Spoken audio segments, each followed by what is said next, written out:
صلاح الدین ایوبی نے سلیبیوں کے غیر معمولی طور پر مستحکم مستقر کرک پر ایسی بے خبری میں حملہ کیا تھا کہ سلیبیوں کو اس وقت خبر ہوئی جب سلطان ایوبی کی فوج کرک کو محاصرے میں لے چکی تھی، لیکن محاصرہ مکمل نہیں تھا، یہ سہ طرفہ محاصرہ تھا۔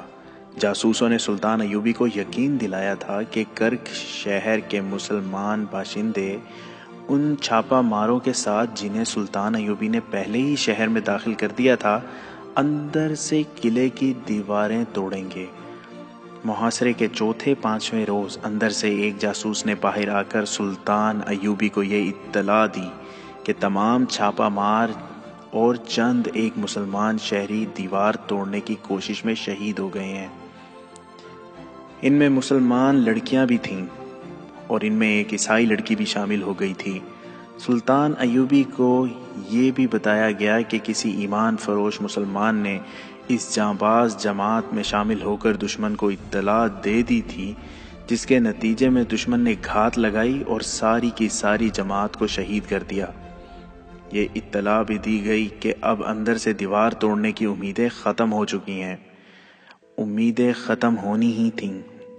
سلیبیوں نے جب دیکھا کہ دیوار توڑنے والوں میں کرک کے مسلمان نوجوانوں اور لڑکیوں کی لاشیں تھیں، تو انہوں نے مسلمانوں کی پکڑ دھکڑ اندھا دھند شروع کر دی، لڑکیوں تک کو نہ بخشا۔ جوانوں کو بیگار کیمپ میں، بوڑھوں کو ان کے اپنے گھروں میں اور جوان لڑکیوں کو قلعے کی فوجی بارکوں میں قید کر دیا۔ ان میں سے کچھ لڑکیوں نے خودکشی بھی کر لی تھی، کیونکہ وہ جانتی تھی کہ کفار ان کے ساتھ کیا سلوک کریں گے۔ صلاح الدین ایوبی کو بھی یہی غم کھانے لگا کہ کرک کے مسلمانوں کو یہ قربانی بہت مہنگی پڑے گی۔ اس نے جب ان جانبازوں کی خبر سنی تو اپنے نائبین سے کہا، یہ کارستانی صرف ایک ایمان فروش مسلمان کی ہے۔ اس ایک غدار نے اسلام کی اتنی بڑی فوج کو بے بس کر دیا ہے۔ ایک وہ ہیں جنہوں نے اللہ کے نام پر جانیں قربان کر دی، ایک یہ مسلمان ہیں جنہوں نے اللہ کا ایمان کفار کے قدموں میں رکھ دیا ہے۔ یہ غدار اسلام کی تاریخ کا رخ پھیر دیں گے۔ سلطان ایوبی غصے سے اٹھ کھڑا ہوا اور اپنی ران پر گھونسا مار کر بولا، میں کرک کو بہت جلدی فتح کروں گا اور ان غداروں کو سزا دوں گا۔ سلطان ایوبی کی انٹیلیجنس کا افسر زاہدان خیمے میں داخل ہوا۔ اس وقت سلطان ایوبی کہہ رہا تھا، آج رات کا محاصرہ مکمل ہو جانا چاہیے۔ میں آپ کو ابھی بتاتا ہوں کہ کون سے دستے کرک کے پیچھے بھیجے جائیں۔ مداخلت کی معافی چاہتا ہوں امیر مصر، زاہدان نے کہا۔ اب شاید آپ محاصرہ مکمل نہیں کر سکیں گے، ہم نے کچھ وقت ضائع کر دیا ہے۔ کیا تم کوئی نئی خبر لائے ہو؟ سلطان صلاح الدین ایوبی نے اس سے پوچھا۔ آپ نے جس کامیابی سے دشمن کو بے خبری میں آن لیا تھا، اس سے آپ پورا فائدہ نہیں اٹھا سکے، زاہدان نے جواب دیا۔ وہ ایسے بے دھڑک انداز سے بول رہا تھا جیسے اپنے سے چھوٹے عہدے کے آدمی کو ہدایات دے رہا ہو۔ سلطان ایوبی نے اپنے تمام سینئر اور جونیئر کمانڈروں اور تمام شعبوں کے سربراہوں سے کہہ رکھا تھا کہ وہ اسے بادشاہ سمجھ کر فرشی سلام نہ کیا کریں، مشورے دلیری اور خود اعتمادی سے دیں اور نکتہ چینی کھل کر کیا کریں۔ زاہدان انہی ہدایات پر عمل کر رہا تھا۔ اس کے علاوہ وہ انٹیلیجنس کا سربراہ تھا۔ اس کی حیثیت ایسی آنکھ کی سی تھی جو اندھیروں میں بھی دیکھ لیتی تھی۔ وہ ایسا کان تھا جو اپنے جاسوسوں کے ذریعے سینکڑوں میل دور دشمن کی سرگوشیاں بھی سن لیا کرتا تھا۔ سلطان ایوبی کو اس کی اہمیت کا احساس تھا۔ وہ جانتا تھا کہ کامیاب جاسوسی کے بغیر جنگ نہیں جیتی جا سکتی، خصوصاً اس صورتحال میں جہاں سلیبیوں نے سلطنت اسلامیہ میں جاسوسوں اور تخریب کا جال بچھا رکھا تھا۔ سلطان ایوبی کو نہایت اعلیٰ اور غیر معمولی طور پر ذہین اور تجربہ کار جاسوسوں کی ضرورت تھی۔ اس میدان میں وہ پوری طرح کامیاب تھا۔ اس کی انٹیلیجنس کے 3 افسر علی بن سفیان اور اس کے 2 نائب حسن بن عبداللہ اور زاہدان چاند باز قسم کے سراغ رساں اور جاسوس تھے۔ انہوں نے اس محاذ پر سلیبیوں کے کئی وار بیکار کیے تھے۔ آپ کو معلوم تھا کہ صلیبیوں نے جہاں کرک کا دفاع مضبوط کر رکھا ہے وہاں بہت سی فوج کرک سے دور خیمہ زن کر رکھی ہے؟ زاہدان نے کہا۔ آپ کو یہ بھی بتا دیا گیا تھا کہ اس فوج کو باہر سے محاصرہ توڑنے کے لیے استعمال کیا جائے گا۔ جاسوسوں کی اطلاعیں صاف بتا رہی تھی کہ اب صلیبی قلعے سے باہر لڑیں گے، پھر بھی آپ نے فوری طور پر محاصرہ مکمل نہیں کیا، اس سے دشمن نے فائدہ اٹھا لیا ہے۔ تو کیا انہوں نے حملہ کر دیا ہے؟ سلطان صلاح الدین ایوبی نے بےتابی سے پوچھا۔ آج شام تک ان کی فوج اس مقام پر آ جائے گی جہاں ہماری کوئی فوج نہیں، زاہدان نے جواب دیا۔ میرے جاسوس جو اطلاعیں لائے ہیں وہ یہ ہیں کہ صلیبی فوج گھوڑ سوار اور شتر سوار ہوگی، پیادہ دستے بہت کم ہیں، وہ محاصرے کی جگہ پر آ جائیں گے اور دائیں بائیں حملے کریں گے۔ اس کا نتیجہ اس کے سوا اور کیا ہو سکتا ہے کہ ہمارا محاصرہ ٹوٹ جائے گا۔ صلیبیوں کی تعداد بھی زیادہ بتائی جاتی ہے۔ میں تمہیں اور تمہارے جاسوسوں کو خراج تحسین پیش کرتا ہوں جو یہ اطلاعیں لائے ہیں، سلطان ایوبی نے کہا۔ میں جانتا ہوں یہ کام کتنا دشوار اور خطرناک ہے۔ میں تم سب کو یقین دلاتا ہوں کہ صلیبی ہمارے محاصرے کا جو خلا پر کرنے اور محاصرے توڑنے آ رہے ہیں، میں انہیں اسی خلا میں گم کر دوں گا۔ مجھے اللہ کی مدد پر بھروسہ ہے، اگر تم میں کوئی غدار نہیں تو اللہ تمہیں فتح عطا فرمائے گا۔ ابھی وقت ہے، ایک نائب سالار نے کہا۔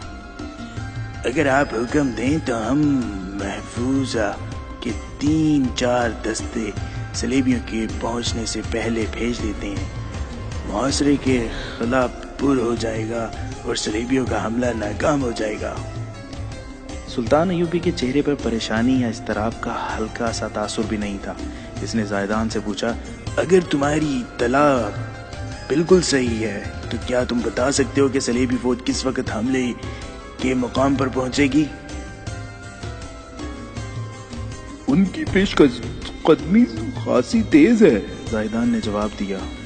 ان کے ساتھ خیمے اور رسد نہیں آ رہی، پیچھے آ رہی ہے۔ اس سے یہ ظاہر ہوتا ہے کہ وہ راستے میں کوئی پڑاؤ نہیں کریں گے۔ اگر وہ اسی رفتار پر آتے رہے تو رات گہری ہونے تک پہنچ جائیں گے۔ خدا کرے وہ راستے میں نہ رکیں، سلطان صلاح الدین ایوبی نے کہا، مگر وہ تھکے ہوئے اور بھوکے پیاسے گھوڑوں اور اونٹوں کے ساتھ حملہ نہیں کریں گے۔ حملے کے مقام پر آ کر جانوروں کو آرام اور خوراک دیں گے۔ اس دوران وہ دیکھیں گے کہ ہم نے جو محاصرہ کر رکھا ہے اس میں خلا ہے یا نہیں۔ صلیبی اتنے کوڑ مغز نہیں کہ ایسی پیش بینی اور پیش بندی نہ کریں۔ سلطان ایوبی نے اپنے حملے کے 2-3 حکام کو بلایا اور انہیں نئی صورتحال سے آگاہ کر کے کہا، صلیبی ہمارے جال میں آ رہے ہیں۔ قلعے کے عقب میں ہم نے محاصرے میں جو خلا چھوڑ دیا ہے اسے اور زیادہ کھلا کر دو۔ دائیں اور بائیں کے دستوں سے کہہ دو کہ ان عقب پر حملہ آ رہا ہے، اپنے پہلوؤں کو مضبوط کر لیں اور دشمن کو اپنے درمیان آنے دیں۔ کوئی تیر انداز حکم کے بغیر کمان سے تیر نہ نکالے۔ اس قسم کے احکام کے بعد سلطان ایوبی نے پیادہ اور سوار تیر اندازوں کے چند ایک دستوں کو جو اس نے ریز رو میں رکھے ہوئے تھے، سورج غروب ہوتے ہی ایسے مقام پر چلے جانے کو کہا جو صلیبیوں کے حملے کے ممکنہ مقام کے قریب تھا۔ وہ علاقہ میدانی نہیں تھا اور صحرا کی طرح ریتلا بھی نہیں تھا، وہ ٹیلوں، چٹانوں اور گھاٹیوں کا علاقہ تھا۔ سلطان ایوبی نے چھاپا مار دستوں کے کمانڈر کو بھی بلا لیا۔ اس نے یہ کام سونپا کہ صلیبیوں کی فوج کے پیچھے فلاں راستے سے یہ رسد آ رہی ہے جو رات کو راستے میں تباہ کرنی ہے۔ ایسے اور کئی ایک ضروری احکامات دے کر سلطان ایوبی خیمے سے نکلا، اپنے گھوڑے پر سوار ہوا، اپنے عملے کے ضروری افراد کو ساتھ لیا اور محاذ کی طرف روانہ ہو گیا۔ صلاح الدین ایوبی خوش فہمیوں میں مبتلا ہونے والا انسان نہیں تھا۔ اس نے دور سے محاصرے کا جائزہ لیا اور اپنے عملے سے کہا، صلیبیوں سے یہ قلعہ لینا آسان نہیں، محاصرہ بڑے بڑے لمبے عرصے تک قائم رکھنا پڑے گا۔ اس نے دیکھا کہ قلعے کے قلعے کی سامنے والی دیوار سے تیروں کا مینا برس رہا ہے۔ قلعے کے دروازے تک پہنچنا ناممکن ہے۔ سلطان ایوبی کی فوج تیروں کی زد سے دور تھی۔ جوابی تیر اندازی کا کوئی فائدہ نہیں تھا۔ سلطان ایوبی قلعے کے پہلو کی طرف گیا۔ وہاں اسے ایک ولولہ انگیز منظر نظر آیا۔ اس کا ایک دستہ حیران کن تیزی سے قلعے کی دیوار پر تیر برسا رہا تھا۔ 6 منجنیقیں آنکھ پھینک رہی تھی۔ دیوار پر جہاں تیر اور آگ کے گولے جا رہے تھے وہاں کوئی صلیبی نظر نہیں آ رہا تھا۔ وہ دبک گئے تھے۔ سلطان ایوبی دور کھڑا دیکھتا رہا۔ اس کے تقریباً 40 سپاہی ہاتھوں میں برچھیاں اور کدالیں اٹھائے دیوار کی طرف سرپڑ دوڑ پڑے اور دیوار تک پہنچ گئے۔ قلعے کی دیوار پتھروں اور مٹی کی تھی۔ انہوں نے دیوار توڑنی شروع کر دی۔ اسی مقصد کے لیے اوپر تیر اور آگ کے گولے برسائے جا رہے تھے کہ اوپر سے دشمن ان پر دیوار توڑتے وقت تیر نہ چلا سکے۔ سلطان ایوبی کے منہ سے بے اختیار نکلا، آفرین! مگر اس کی آنکھیں ٹھہر گئیں۔ قلعے کی دیوار پر للکار سنائی گئی، عین اس جگہ کے اوپر سے جہاں سلطان ایوبی کے جانباز دیوار توڑ رہے تھے۔ بہت سے صلیبیوں کے سر اور کندھے نظر آئے، پھر بڑے بڑے ڈول اور ڈرم نظر آئے۔ یہ الٹا دیے گئے، ان میں سے جلتی ہوئی لکڑیاں اور انگارے نکلے جو ان مجاہدین پر گرے جو نیچے دیوار توڑ رہے تھے۔ مجاہدین نے آگے جا کر تیر برسانے شروع کر دیے جن میں متعدد صلیبی گھائل ہو گئے۔ دیوار کی کسی اور طرف سے تیر آئے جنہوں نے مجاہدین تیر اندازوں کو زخمی اور شہید کر دیا۔ پھر دونوں طرف سے اس قدر تیز تیر برسنے لگے کہ ہوا میں اڑتے ہوئے تیروں کا جال تن گیا۔ جانباز دیوار توڑ رہے تھے۔ یہ کام آسان نہیں تھا کیونکہ دیوار بہت ہی چوڑی تھی۔ نیچے سے اس کی چوڑائی اوپر کی نسبت زیادہ تھی۔ ان جانبازوں پر اوپر سے تیر نہیں چلایا جا سکتا تھا مگر ان پر جلتی لکڑیاں اور دہکتے انگارے پھینکے جا رہے تھے۔ آگ کے ڈول اور ڈرم پھینکنے والوں میں بظاہر کوئی بھی مسلمان تیر اندازوں سے بچ کر نہیں جاتا تھا، لیکن وہ تیر کھا کر گرنے سے پہلے آگ انڈیل دیتے تھے۔ نیچے یہ عالم تھا کہ آگ بھڑک رہی تھی اور دیوار توڑنے والے شعلوں اور انگاروں میں بھی دیوار توڑ رہے تھے۔ تیروں کا تبادلہ ہو رہا تھا۔ آخر دیوار توڑنے والے جھلس گئے اور ان میں سے چند ایک اس حالت میں پیچھے کو دوڑے کہ ان کے کپڑوں کو آگ لگی ہوئی تھی۔ وہ دیوار سے ہٹے ہی تھے کہ اوپر سے تیر آئے جو ان کی پیٹھوں پر اتر گئے۔ اس طرح ان میں سے کوئی زندہ واپس نہ آ سکا۔ 10 اور مجاہدین دیوار کی طرف دوڑے اور دشمن کے تیروں میں سے گزرتے ہوئے دیوار تک پہنچ گئے۔ انہوں نے بڑی پھرتی سے دیوار کے بہت سے پتھر نکال لیے۔ اوپر سے ان پر بھی آگ کے ڈرم اور ڈول ڈیل دیے گئے۔ آگ پھینکنے والوں سے 2 اتنا اوپر اٹھ گئے تھے کہ مجاہدین کے تیر سینوں میں کھا کر وہ پیچھے گرنے کی بجائے آگے کو گرے اور دیوار سے سیدھے نیچے اپنی پھینکی ہوئی آگ میں جل گئے، مگر دیوار توڑنے والوں میں سے بھی کوئی زندہ نہ بچ سکا۔ سلطان ایوبی نے اپنے گھوڑے کو ایڑ لگائی اور اس دستے کے کمانڈر کے پاس جا کر کہا، تم پر اور تمہارے جانبازوں پر اللہ کی رحمت ہو۔ اسلام کی تاریخ ان سب کو ہمیشہ یاد رکھے گی جو اللہ کے نام پر جل گئے ہیں۔ اب یہ طریقہ چھوڑ دو، پیچھے ہٹاؤ۔ اتنی تیزی سے انسان اور تیر ختم نہ کرو۔ صلیبی اس قلعے کے لیے اتنی زیادہ قربانی دے رہے ہیں جس کا میں تصور بھی نہیں کر سکتا تھا۔ اور ہم بھی اتنی زیادہ قربانی دیں گے جس کا صلیبی تصور نہیں کر سکتے، کمانڈر نے کہا۔ دیوار یہیں سے ٹوٹے گی اور ہم آپ کو یہیں سے اندر لے جائیں گے۔ اللہ تعالیٰ تمہاری آرزو پوری کرے، صلاح الدین ایوبی نے کہا۔ اپنے مجاہدین کو بچا کر رکھو، صلیبی باہر سے حملہ کر رہے ہیں، تمہیں شاید باہر لڑنا پڑے گا۔ محاصرہ مضبوط رکھو، ہم صلیبیوں کو اندر بھوکا ماریں گے۔ اس دستے کو پیچھے ہٹا لیا گیا مگر کمانڈر نے سلطان ایوبی سے کہا، سالار اعظم کی اجازت ہو تو میں شہیدوں کی لاشیں اٹھوا لوں۔ اس مقصد کے لیے مجھے پھر یہی طریقہ اختیار کرنا پڑے گا۔ ہاں، سلطان ایوبی نے کہا، اٹھوا لو، کسی شہید کی لاش باہر نہ پڑی رہے۔ سلطان ایوبی وہاں سے چلا گیا۔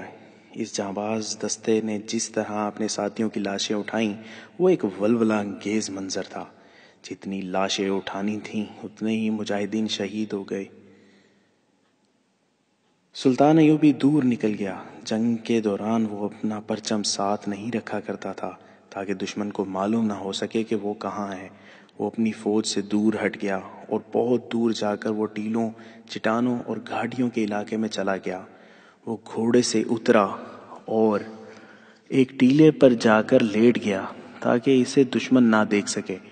اسے قلعہ اور شہر کی دیواریں نظر آ رہی تھیں اور کم و بیش 1 میل لمبا وہ علاقہ بھی نظر آ رہا تھا جہاں ابھی اس کی فوج نہیں پہنچی تھی۔ اس نے ٹیلوں کے علاقے کا جائزہ لیا، ہر جگہ گھوما پھرا۔ اس جائزے اور دیکھ بھال میں سورج غروب ہو گیا۔ وہ وہیں رہا۔ شام گہری ہوئی تو اسے اطلاع دی گئی کہ اس کے حکم کے مطابق پیادہ اور سوار تیر اندازوں کے دستے آ رہے ہیں۔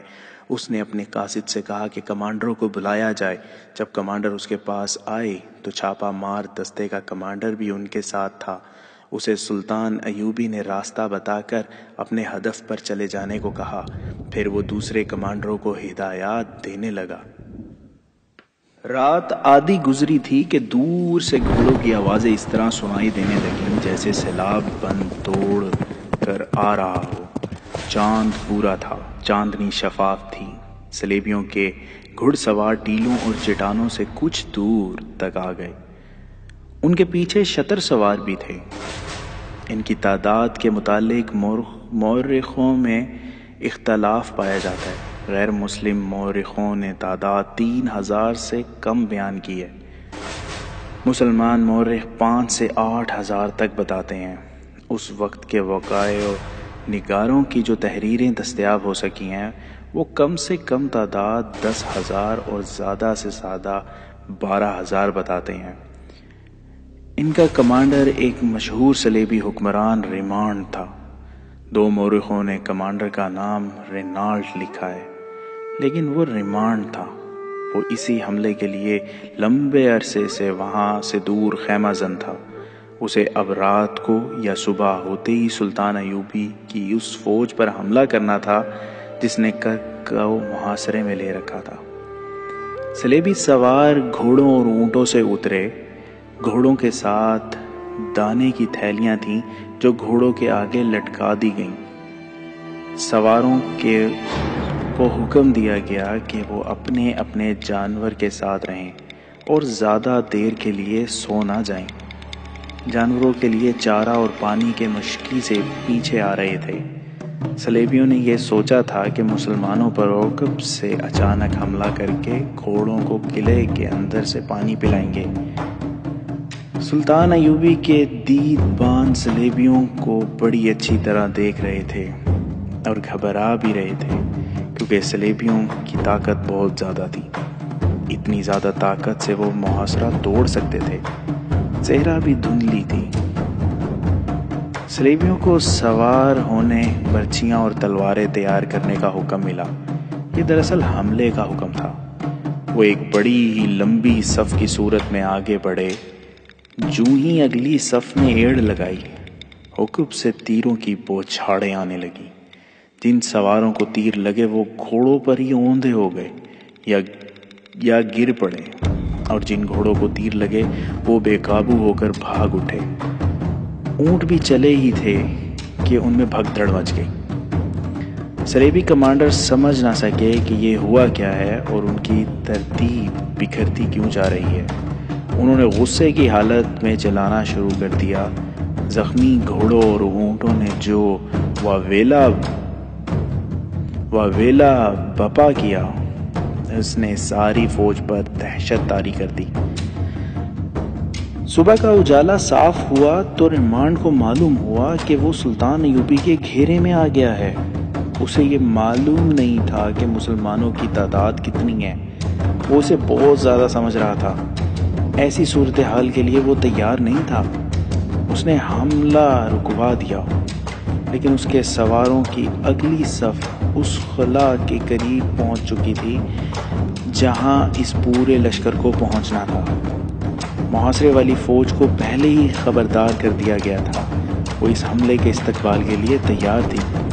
اس کے مجاہدین نے گرد کے بادل زمین سے اٹھتے اور اپنی طرف آتے دیکھے تو وہ تیار ہو گئے۔ گرد قریب آئی تو اس میں سے گھوڑ سوار نمودار ہوئے۔ مجاہدین نے اپنے آپ کو حملہ روکنے کی ترتیب میں کر لیا۔ وہ دائیں اور بائیں تھے۔ جو ہی گھوڑے ان کے درمیان آئے، مجاہدین پہلوؤں سے ان پر ٹوٹ پڑے۔ تب صلیبی سواروں کو احساس ہوا کہ وہ اپنے لشکر سے کٹ گئے ہیں اور ان کا لشکر اپنی جگہ سے چلا ہی نہیں۔ سلطان ایوبی اس معرکے کی کمان اور نگرانی خود کر رہا تھا۔ صلیبی پیچھے کو مڑے تاکہ مقابلہ کریں، لیکن سلطان ایوبی نے انہیں یہ چال چل کر بہت مایوس کیا کہ صلیبیوں کا کوئی دستہ سرپٹ رفتار سے کسی طرف حملہ کرتا تھا تو آگے مزاحمت نہیں ملتی تھی، البتہ پہلوؤں اور عقب سے اس پر تیر برستے تھے۔ صلیبی کمانڈروں نے اپنے لشکر کو چھوٹے چھوٹے دستوں میں تقسیم کر دیا۔ سلطان ایوبی کے کمانڈروں نے اس کی ہدایت کے مطابق آمنے سامنے کے مقابلے کی نوبت ہی نہ آنے دی۔ صلیبیوں کے گھوڑے تھکے ہوئے تھے، بھوکے اور پیاسے بھی تھے۔ انہیں جنگ روکنی پڑی۔ وہ چارے اور پانی کے منتظر تھے۔ رسد کو صبح تک پہنچ جانا چاہیے تھا۔ دوپہر تک رسد نہ پہنچی۔ چند ایک سوار دوڑے گئے، لیکن وہ مسلمان تیر اندازوں کا شکار ہو گئے۔ اگر وہ زندہ پیچھے چلے بھی جاتے تو انہیں رسد نہ ملتی۔ وہ رات کو ہی سلطان ایوبی کے چھاپا مار دستے کی لپیٹ میں آ گئی تھی۔ اس دستے نے بڑی کامیابی سے شب خون مارا اور رسد تباہ کر دی۔ سلطان ایوبی نے اپنے محفوظہ میں سے مزید دستے بلا لیے اور ریمانڈ کے لشکر کو گھیرے میں لے لیا۔ اگر مسلمانوں کی تعداد صلیبیوں جتنی ہوتی تو وہ حملہ کر کے صلیبیوں کو ختم کر دیتے۔ سلطان ایوبی اپنی نفری ضائع نہیں کرنا چاہتا تھا۔ اس نے اس لشکر کو لڑاتے لڑاتے ٹیلوں اور گھاٹیوں کے علاقے میں لے جا کر گھیرے میں لے لیا۔ اسے معلوم تھا کہ جوں جوں وقت گزرتا جائے گا صلیبی بیکار ہوتے جائیں گے، مگر صلیبیوں کو بڑی کامیابی سے گھیرے میں لے کر اسے خود بھی نقصان ہو رہا تھا۔ اس نے جہاں صلیبیوں کی اتنی بڑی قوت کو باندھ لیا تھا، وہاں اس کے اپنے بہت سے ریز و دستے بھی بندھ گئے تھے۔ انہیں اب وہ کسی اور طرف استعمال نہیں کر سکتا تھا۔ اس علاقے کے اندر پانی موجود تھا جو جانوروں کو کچھ عرصے کے لیے زندہ رکھنے کے لیے کافی تھا۔ فوج کو زندہ رکھنے کے لیے زخمی گھوڑوں اور اونٹوں کا گوشت کافی تھا۔ سلطان ایوبی نے شہر کا محاصرہ مکمل کرنے کا حکم دے دیا۔ صلیبی چین سے نہیں بیٹھے۔ ہر روز کسی نہ کسی جگہ جھڑپ ہوتی تھی اور دن گزرتے جا رہے تھے۔ سلطان ایوبی نے قلعے اور شہر کے گرد گھومنا شروع کر دیا۔ کہیں سے بھی دیوار توڑنے کی صورت نظر نہیں آ رہی تھی۔ محاصرے کا 16واں 17واں روز تھا۔ شام کے وقت سلطان ایوبی اپنے خیمے میں بیٹھا تھا اور اپنے نائبین وغیرہ کے ساتھ اس مسئلے پر بات کر رہا تھا کہ قلعے کو توڑنے کی کیا صورت اختیار کی جائے۔ محافظ نے اندر آ کر اطلاع دی کہ سوڈان کے محاذ سے قاصد آیا ہے۔ سلطان ایوبی تڑپ کر بولا، اسے فوراً اندر بھیج دو، اور اس کے ساتھ ہی اس کے منہ سے نکل گیا، اللہ کرے یہ کوئی اچھی خبر لایا ہو۔ قاصد اندر آیا تو سلطان ایوبی نے فوراً پہچان لیا کہ یہ قاصد نہیں، کسی دستے کا کمانڈر ہے۔ سلطان ایوبی نے بے تابی سے پوچھا، کوئی اچھی خبر لائے ہو؟ بیٹھ جاؤ۔ کمانڈر نے نفی میں سر ہلایا اور بولا، جس رنگ میں سالار اعظم دیکھیں، خبر اس لیے اچھی نہیں کہ ہم سوڈان میں فتح حاصل نہیں کر سکے، اور اس لحاظ سے خبر اچھی ہے کہ ہم نے ابھی شکست نہیں کھائی اور پسپا نہیں ہوئے۔ اس کا مطلب یہ ہوا کہ شکست اور پسپائی کے آثار بھی نظر آ رہے ہیں؟ سلطان ایوبی نے پوچھا۔ صاف نظر آ رہے ہیں، کمانڈر نے جواب دیا۔ میں آپ کا حکم لینے آیا ہوں کہ ہم کیا کریں۔ ہمیں کمک کی شدید ضرورت ہے۔ اگر ہماری یہ ضرورت پوری نہ ہوئی تو پسپائی کے بغیر چارہ نہیں۔ سلطان ایوبی نے پورا پیغام سننے سے پہلے اس کے لیے کھانا منگوایا اور کہا کہ کھاؤ اور پیغام سناتے جاؤ۔ سلطان ایوبی کی غیر حاضری میں اس کا بھائی تقی الدین مصر کا قائم مقام اور امیر مقرر ہوا تھا۔ اس نے سوڈان اور مصر کی سرحد کے قریب فرعونوں کے زمانے کے کھنڈروں میں صلیبیوں کا پیدا کردہ ایک بڑا ہی خطرناک نظریہ اور ڈرامہ پکڑا تھا۔ اس کے فوراً بعد اس نے یہ سوچ کر سوڈان پر حملہ کر دیا تھا کہ وہاں مصر پر حملے کی تیاریاں ہو رہی تھیں۔ مشیروں اور سالاروں نے اسے کہا تھا کہ وہ سلطان ایوبی سے اجازت لے کر حملہ کریں، مگر تقی الدین نے یہ کہہ کر سوڈان پر حملہ کر دیا تھا کہ وہ اپنے بھائی کو اس لیے پریشان نہیں کرنا چاہتا کہ وہ صلیبیوں کے اتنے طاقتور لشکر کے خلاف لڑ رہا ہے۔ اس نے جوش میں آ کر حملہ تو کر دیا تھا، لیکن یہ کمانڈر پیغام لایا تھا کہ سوڈان میں شکست صاف نظر آ رہی ہے۔ عام قاصد کی بجائے تقی الدین نے کمانڈر کو اس لیے بھیجا تھا کہ وہ سلطان ایوبی کو محاذ کی صحیح صورتحال فنی نقطۂ نگاہ سے سنا سکے۔ اس سے پہلے سلطان ایوبی کو صرف یہ اطلاع ملی تھی کہ تقی الدین نے سوڈان پر حملہ کر دیا ہے۔ کمانڈر نے جو واقعات سلطان ایوبی کو سنائے وہ مختصراً یہ تھے کہ تقی الدین نے حقائق پر نظر رکھنے کی بجائے جذبے اور جذبات سے مغلوب ہو کر حملے کا حکم دے دیا۔ اس کا جذبہ ہی وہی تھا جو اس کے بھائی سلطان ایوبی کا تھا، لیکن دونوں بھائیوں کی جنگی فہم و فراست میں فرق تھا۔ تقی الدین نے جو فیصلہ کیا نیک نیتی اور اسلامی جذبے کے تحت کیا، مگر وہ اس حقیقت کو نظر انداز کر گیا کہ دشمن پر سوچے سمجھے بغیر ٹوٹ پڑنے کو جہاد یا جنگ نہیں کہتے۔ اس نے سوڈان میں پھیلائے ہوئے اپنے جاسوسوں کی رپورٹوں پر بھی پوری طرح غور نہ کیا۔ ان کی صرف اس اطلاع پر توجہ مرکوز رکھی کہ سوڈانیوں کو صلیبی کمانڈر ٹریننگ دے رہے تھے اور وہاں حملے کی تیاریاں تقریباً مکمل ہو چکی ہیں۔ تقی الدین نے دشمن کو تیاری کی حالت میں دبوچ لینے کا فیصلہ کر لیا، مگر اس قسم کی انتہائی اہم معلومات حاصل نہ کی کہ سوڈانیوں کی جنگی طاقت کتنی ہے، وہ کتنی طاقت لڑائیں گے اور کتنی ریزوں میں رکھیں گے، ان کے ہتھیار کیسے ہیں، سوار کتنے اور پیادہ کتنے ہیں، اور سب سے زیادہ اہم مسئلہ یہ تھا کہ میدان جنگ کس قسم کا اور مصر سے کتنی دور ہوگا اور رسد کے انتظامات کیا ہوں گے۔ دو خرابیاں تو ابتدا ہی میں سامنے آ گئیں، ایک یہ کہ سوڈانیوں نے بلکہ صلیبی کمانڈروں نے تقی الدین کو سرحد پر روکا نہیں، اسے بہت دور تک سوڈان کے اس علاقے تک جانے کے لیے راستہ دے دیا جو بڑا ہی ظالم صحرا تھا اور جہاں پانی نہیں تھا۔ دوسرا نقصان یہ سامنے آیا کہ تقی الدین کی فوج دراصل صلاح الدین ایوبی کی چالوں پر لڑنے والی فوج تھی، جو انتہائی کم تعداد میں دشمن کے بڑے بڑے دستوں کو تہس نہس کر دیا کرتی تھی۔ اس فوج کو صرف سلطان ایوبی استعمال کر سکتا تھا۔ سلطان ایوبی آمنے سامنے کی ٹکر سے ہمیشہ گریز کرتا تھا، وہ متحرک قسم کی جنگ لڑتا تھا۔ تقی الدین لشکر کشی کا قائل تھا۔ اس فوج میں تجربہ کار اور جانباز چھاپا مار دستے بھی تھے، لیکن ان کا صحیح استعمال سلطان ایوبی جانتا تھا۔ سوڈان میں جا کر یوں ہوا کہ فوج ایک لشکر کی صورت میں بندھی رہی اور دشمن اپنی چال چل گیا۔ دشمن تقی الدین کو اپنی پسند کے علاقے میں لے گیا اور اس کی فوج پر سلطان ایوبی کے انداز کے شب خون مارنے شروع کر دیے۔ تقی الدین کے جانوروں اور جوانوں کو پانی کی ایک بوند بھی نہیں ملتی تھی۔ چھاپا مار دستوں کے کمانڈروں نے اسے کہا کہ وہ انہیں صحرا میں آزاد چھوڑ دے، مگر تقی الدین نے اسے خدشے کے پیش نظر انہیں کوئی کارروائی نہ کرنے دی کہ جمعیت اور مرکزیت ختم ہو جائے گی۔ جب رسد کا مسئلہ سامنے آیا تو یہ تکلیف دو احساس ہوا کہ وہ اتنی دور چلے آئے ہیں جہاں تک رسد کو پہنچتے کئی دن لگیں گے اور رسد کا راستہ محفوظ بھی نہیں۔ ہوا بھی ایسے ہی کہ رسد کے پہلے ہی قافلے کی اطلاع ملی کہ دشمن نے اسے تباہ نہیں کیا بلکہ تمام تر رسد اور جانور اڑا لے گیا ہے۔ اس حادثے کی اطلاع پر چھاپا مار دستوں کے ایک سینئر کمانڈر اور تقی الدین میں گرما گرمی ہو گئی۔ کمانڈر نے کہا کہ وہ لڑنے آئے ہیں اور لڑیں گے، لیکن اس طرح نہیں کہ دشمن شب خون مار رہا ہے، رسد لوٹ کر لے گیا ہے اور ہم مرکزیت کے پابند بیٹھے ہیں۔